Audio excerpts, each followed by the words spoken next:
Joining me now, he made news yesterday, and I loved, well, he used the word absurd in his response to people who were demanding that the FCC get involved and block Elon Musk from acquiring Twitter. And the commissioner, Brendan Carr, joins us now via Skype. It's good to see you, Commissioner. And I liked your response. It is absurd. Tell us why. Well, it's interesting, being on Twitter the last couple of days, it's very different, I think, than just last week. And frankly, it's a breath of fresh air. Tweets are getting a lot more traction. You're seeing a lot more things. And Elon Musk hasn't even gotten under the hood yet. And so it's no surprise that there's going to be a bunch of organizations, particularly left-leaning organizations, that are going to throw the kitchen sink at trying to derail this transaction, not because they believe in the neutral application of antitrust or competition law. It's because they really like the type of censorship that's taking place right now. And Elon Musk said he wants to head in a different direction, not favor conservatives and not favor liberals either, but just give everyone a fair shake.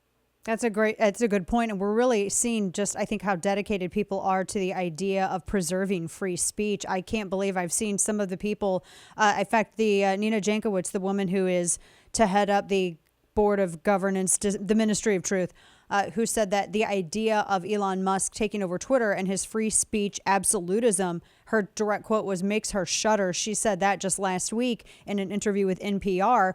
I don't think that free speech should make anyone shudder. Talk to us a little bit about this, because you have free speech and then you have speech that is not protected from the liability of legal consequence. And I feel like a lot of people don't understand this. Yeah, I mean, free speech is not a threat to democracy. Trying to censor free speech is a threat to democracy. And a lot of people try to seize on Elon Musk's statement that he's a free speech absolutist. But what he's also said is, I think about 10% of the stuff on the right probably should be, not amplified, 10% of the stuff on the left.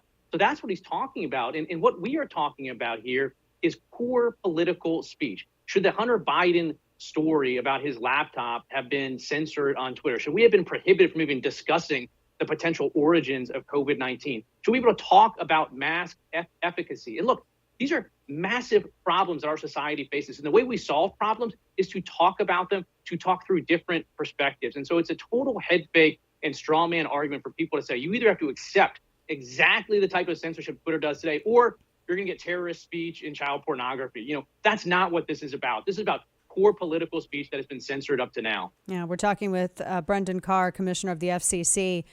A lot of people have said this is a billionaire, an oligarch, if you will, who's now owns another huge form of communication. But I don't remember any of those objections when, say, Amazon's owner Jeff Bezos purchased the Washington Post. I don't remember these objections with Ted Turner and CNN, the people who own Time Magazine or The Atlantic. I mean, that doesn't have any effect on whether or not someone should or shouldn't. I mean, that has no effect on free speech. What is your thought on that private ownership of what is essentially defined as the public square?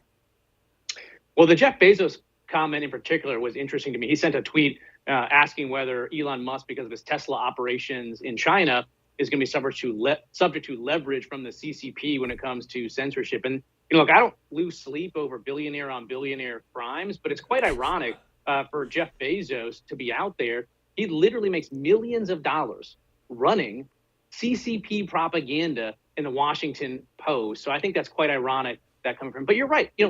Billionaires owning means of communication, that's nothing new in this country. And that's sort of why my view is we shouldn't have to rely alone on the hopefully benevolent views of this particular billionaire. I think we need to put in place some pro-speech guardrails that apply to the digital town square. It could be as easy as transparency, accountability. I think we should also impose some type of core non-discrimination obligations, 230. So I'm not, trust and hope in Elon Musk alone. I think that's great.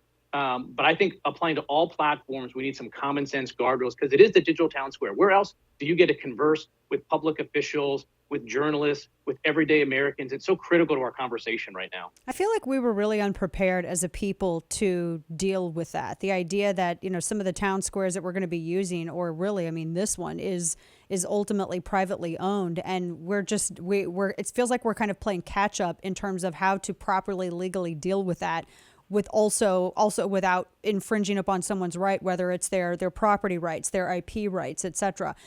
I don't envy your position in that, because you ultimately have to make a lot of those decisions. Yeah. This is a challenging area. I think on the one hand, a lot of conservatives in particular feel instinctively this concept of private property, that Twitter is a private entity. Increasingly, so, and that with private property, we like to give people discretion to do what they want. But there's an entire separate line of Supreme Court cases that looks at when you have an essential facility coupled with abusive conduct, we step in. We did with cable. In the 1990s, cable was emerging as like a must-be platform, particularly for broadcast TV. So Congress passed a law, a must-carry obligation that says cable, given your essential role, you have to carry some channels that you otherwise would choose not to carry. And this goes back all the way to the railroads. Again, essential facility, abusive conduct. We can do this, and we can do it consistent with the First Amendment. Where does that line, talking to FCC Commissioner Brendan Carr, where does that line come into play when talking about Twitter or social media platforms? And Twitter, just because it seems to be, even though only 27% of the public use it, it has more of an impact, I think, on a policy and politics and culture, maybe so than Facebook, which seems to be, people consume social media in different ways.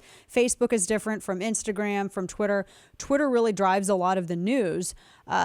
So where does that line come into play where you would have to get involved, or when the government's like, okay, I'm trying to, because the argument has been made to treat it like a public utility. And so at what point does that become a consideration? Yeah, I think the way to think about this, the way I do, is think about different means of communications across a spectrum. On one end of the spectrum, you have newspapers like the Miami Herald, the Supreme Court case, that they are involved in, very particular editorial decisions about every single article that they write. In that context, there's an exceedingly high bar for the government to step in and impose any regulations. The government shouldn't.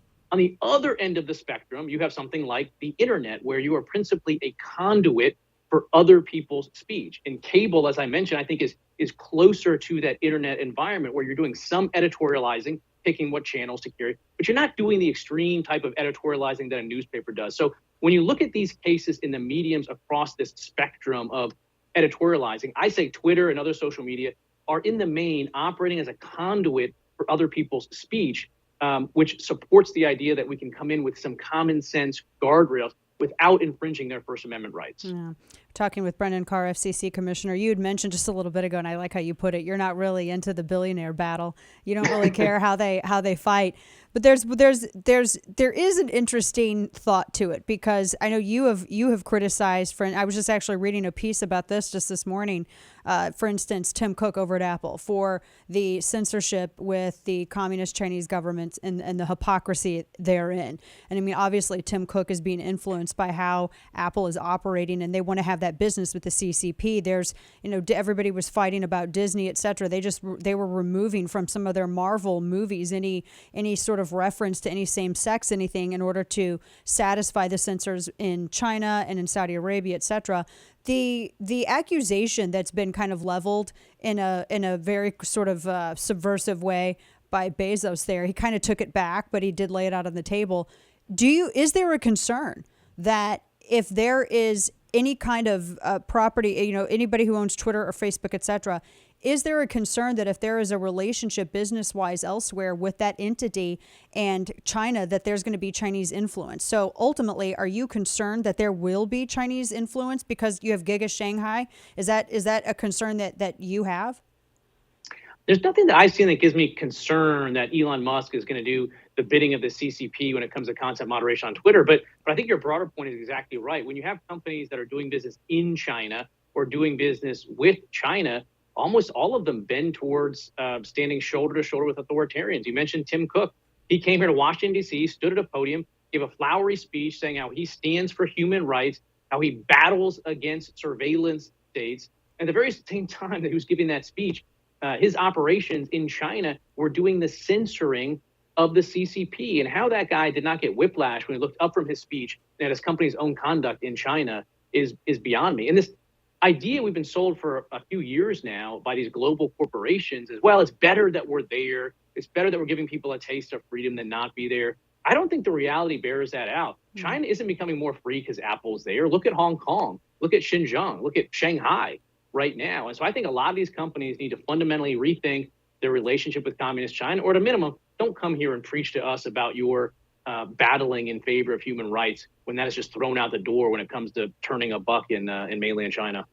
Yeah. You and I have talked quite a bit about Section 230, and this happening with Musk acquiring Twitter is one of the reasons precisely why I never wanted to run into the let's repeal Section 230 of the Communications Decency Act, because it could absolutely be used against Republicans, conservatives, independents, libertarians. Now we're seeing increased calls of revisiting either the repeal or the rewrite of 230. Now it's from Democrats. I wanted to get your thoughts on this. I think you've been in exactly the right spot on Section 230 reform for a long time. I think it lines up with where I am. There's a couple things that 230 does. One, Section 230C1 essentially says if you leave someone else's speech up on your website, you're not liable for it, whether it's tortious or otherwise.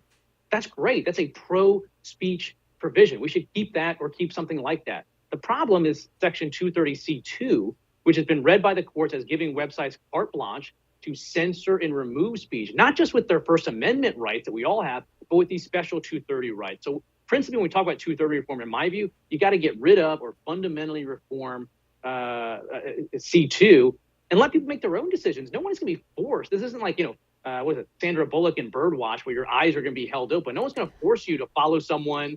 You can always mute. You can always block.